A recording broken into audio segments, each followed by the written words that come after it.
Assalamu alaikum wa rahmatullahi wa barakatuh. Welcome back to my channel. I pray that you're all in the best of health and iman. If you are new, welcome. My name is Nafisa. I am a certified relationship and trauma informed coach. So if you're interested in being coached in any of those areas, you can find me over on my website, which I will leave linked in the description box down below. So ladies, today we are talking about acts to avoid doing so that you don't come across desperate.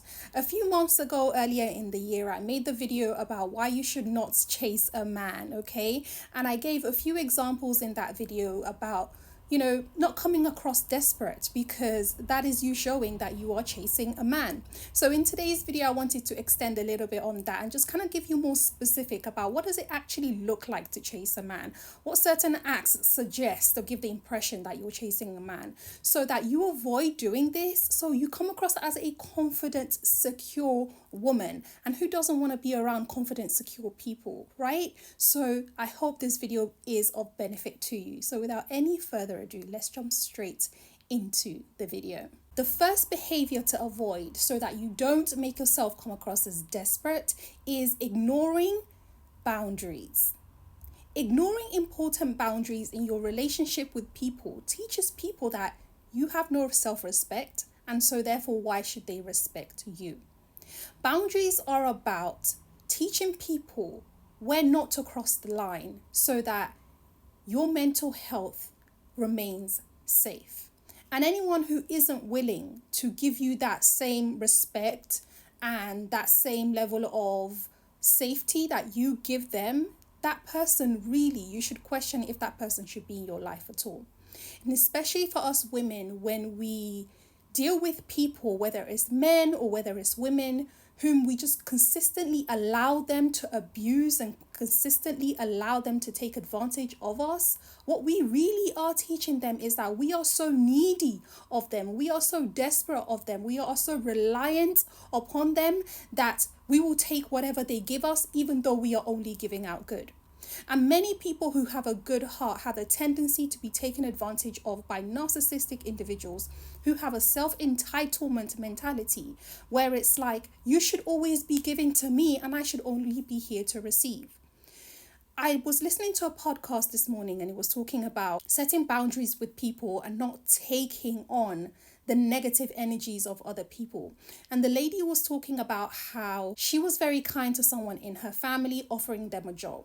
This person was not doing the job well enough. And no matter how kindly she said to them, please try to make sure you do this, that, and that. And she was trying to help. She was thinking, I'm giving a member of my family a job out of my business. I'm doing something good. Well, this other member of the family couldn't care less about her business. And no matter how much she went on to try to help them improve, they were not interested. They still delivered the low quality job and she still had to pay them at the end. And she really had to sit there and ask herself the question, could I get a better service if I got somebody else for this job? And the answer was yes. So one day she built up the courage to tell this individual that, look, this is not okay what you're doing here. It's not good enough for this job. You need to step up your game. This individual went on a narcissistic rage of how dare she demand more of her. So it goes to show a very entitlement mentality. And this is what happens when you have weak boundaries or you don't know how to set effective boundaries. You allow people to think that you owe them something. And this entitlement mentality is one of the biggest reasons why certain people in life, they just never get to move on, because they're always waiting, always expecting that somebody else should just come and give them. Life is full of work, and whatever we attain in this life, we have to put some kind of exchange in. There is nothing free in this life like that. Even when it comes to our reward with Allah, it's like you have to put in the effort. You have to pass your tests. You have to avoid the things He said to avoid, even though they are difficult. For you to attain Jannah, Jannah doesn't just come to you like that, like here you go, you may have it. Right? So in those examples as well, Allah subhanahu wa ta'ala teaches us as believers that you do have to work for something. Nothing's going to come to you just for free because you think you deserve it. And so if you're going to keep people in your life who are going to have a sense of entitlement over you and whatever it is that you're supposed to be giving them, they will just make your life a living misery. Because 9 times out of 10, most people with entitlement mentality, they are the people who are least to give. They are least to give, but they have an expectation of receiving. And they will only drain you. They will drain you. They will pull you back. The day you say no is going to be, you're going to become the worst person on earth. They will forget every single good you've ever done to them because you said no. But you know what? It's sometimes absolutely necessary that you learn to say no. Because if you don't, you are going to damage your mental health. And there is no such thing as looking after others at your own detriment. There just isn't. You need to grow. Sometimes growing, you cannot take certain people with you. You just cannot. I know you're really thinking, but I really wish this person, if they just change this about them, we can grow together. Everyone has a different destiny. And maybe they will grow, but at their own time and their own pace. But it doesn't mean that you should be suffering the consequence in the meantime. So setting boundaries is absolutely crucial so you don't come across needy and desperate to people.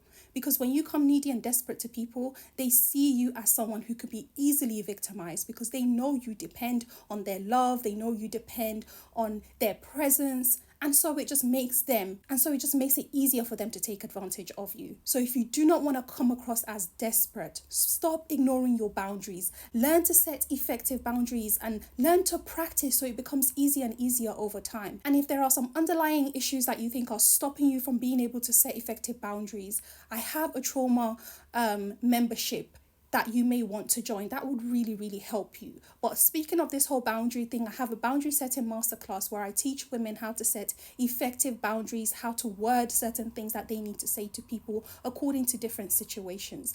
But not setting effective boundaries is one of the biggest ways to make yourself appear desperate. So the more boundary setting effectiveness you learn, the better you are going to be at being able to respect your own boundaries so that other people learn to give you the same level of respect. This second point is specifically addressed to women who are trying to attract men, and that is over-sexualized social media content. Question: why? These days, a lot of these men have clocked on that women who have over-sexualized images of themselves on social media are just desperate for attention. And again, it doesn't look good. Being desperate for attention does not look good. For my Muslims out there, I know that not all of us are hijabis, but at the same time, when we show up on social media, we should be aware of how we're showing up in terms of physically how we look. Now, yeah, not everyone is going to be a niqabi wearing gloves and covering their eyes and every single part of their body is covered the way it should be. Everyone is on a hijab journey. But at the end of the day, just avoid putting over sexualized images of yourself on social media. If you're trying to attract a husband, you're trying to attract a good man, you have to remember that the way you appear online matters. Yes, girl, it absolutely matters. It matters to the families of your in-laws. It matters to how the man perceives you. Are you a woman of integrity? And integrity is a word that's completely lost these days because people have learned, especially on Instagram, that if you put near enough naked pictures of yourself on Instagram, you're going to get lots of views, right? And so people think that's a way to attain attraction, but that is not going to secure you a good, honest, and faithful man. That's only going to secure you a man who's only interested in your physical looks. And when the day comes when you no longer look like that, he'll be on to the next woman who looks the way he particularly wants her to look. So we have to be really careful about leading with our looks and what message that sends about who we are. If you want a man to understand who you are at your core, to value who you are, your personality, your gifts, your traits, and not just treat you as an object, then you've got to make sure that you're not treating yourself as an object. So over-sexualized social media content is an absolute giveaway that somebody is desperate. Number 3, constantly seeking reassurance. We all want reassurance every now and again because sometimes doubts go over people's minds or, people make you second guess yourself. And it's okay at times to seek reassurance from someone you know and trust. So that's fine. However, if you're constantly in need of reassurance, that can sometimes come across as you just being desperate. Why? Because it shows that you don't have any sense of who you are. If you know who you are, it's very difficult for manipulative people to take advantage of you because you have that self-assurance. And that self-assurance really, number one, I think comes from you being You being in connection with Allah and knowing who you stand before Allah. And yes, none of us are perfect. We don't even know how Allah views us. But there are certain signs that Allah gives us to, and messages that He brings into our lives that shows us that, look, I'm with you. And so when someone tries to emotionally manipulate you, especially with the deen, by saying, oh, how can you call yourself a Muslim and you don't take all the abuse that I give you? How dare you? You call yourself and they use that you call yourself a Muslim as a way of kind of trying to manipulate you by hitting the one thing that they know you care about the most. And a lot of the times this works with a lot of people, because as soon as someone says, oh, you say you're a Muslim or you claim to be practicing and you do X, Y, and Z, then it's going to hit you hard and that's going to make you back down. And the person who's trying to take advantage of you will gain control over you. And so having that self-assurance and not always seeking reassurance from people just means that you know who you are at your core. And when you have a strong core, abusive people just can't come and knock you down at any given time. It's like that story of the three pigs and the big bad wolf, right? So when they built the house with like bricks, the wolf couldn't just come and blow that house down. That is what it's about. Your internal house is who you are at your core. When that is strong, when you know who you are, you don't seek reassurance from people. The one that you seek reassurance from is Allah subhanahu wa ta'ala. You seek reassurance from God. And as long as you know that you are good with God, you are doing the right thing with God, what other people think is absolutely irrelevant. Absolutely irrelevant. And this is really what's going to make you come across as someone who stands for something. And a lot of people have so much respect for people who can stand by what they believe and they're not shaken by other people's abuses. So if you're someone who's always needing reassurance from other people, learn to back away a little bit from that. Learn to trust your decisions. Use Islam as your guide to guide you as to what you should be doing, when and how. And as long as you have that guidance, the Prophet, peace be upon him, said that if you follow the Quran and the Sunnah, you would never be led astray. You would be fine. Okay? And in situations where there isn't a clear-cut answer, only ask the people you know and trust and the people who are, to some extent, experts in whatever the field is, rather than just going to random people, your friends and family, and always seeking their reassurance before you make a decision, okay? It shows self-assurance for you to be able to make your own decisions, stand in it, and even if you make a mistake at times, be able to say, you know what, yeah, I made a mistake, but that does not make me a bad person. I'm human. I can make mistakes sometimes. I apologize if I've hurt you, and I move on. The next one I've seen so much, especially in relationships, and that is trying too hard to win someone over.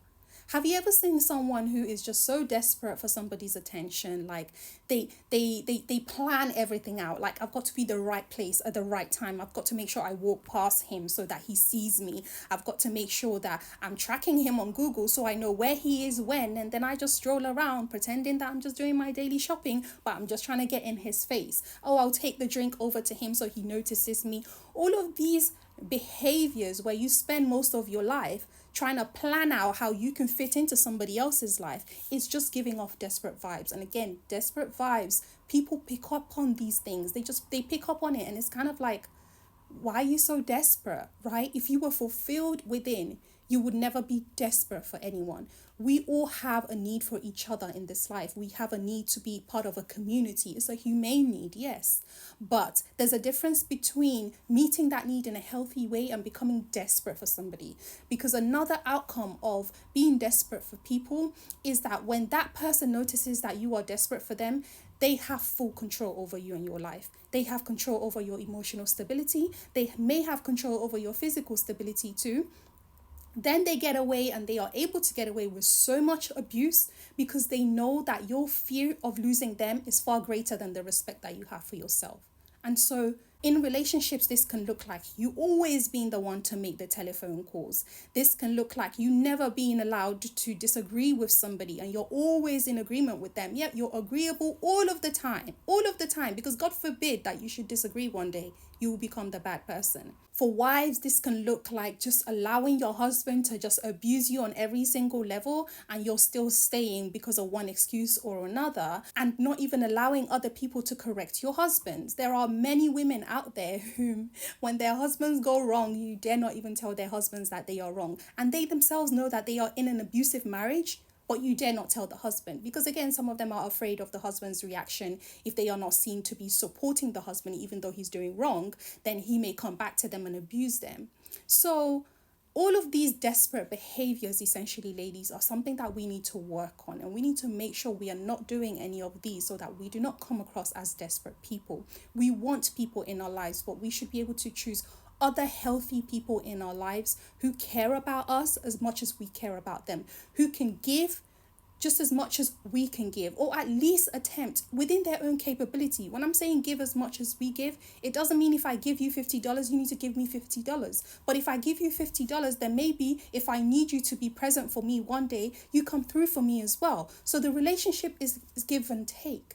But any relationship where one person only wants to be receiving at the expense of the other person, it's something that we really need to be careful about and avoid getting ourselves into. A confident person is an attractive person. People may not like you in the beginning because you're confident, but believe me, over time, they will learn that they have no other choice but to respect you, because you show that you are a woman who respects herself. So my darlings, I really hope you have enjoyed watching this video. If you have, please make sure you give it a thumbs up and share this video with other ladies so that they too can learn the valuable lessons in these videos. Remember, I have a boundary masterclass that you may join if you choose to. The link is in the description box down below. And if some of these points really do hit quite deep, you may check out my trauma healing membership as well, where we talk about healing our internal wounds so that we can become the women that God made us to be. So my dear darlings, we will speak later. Assalamu alaikum wa rahmatullahi wa barakatuh.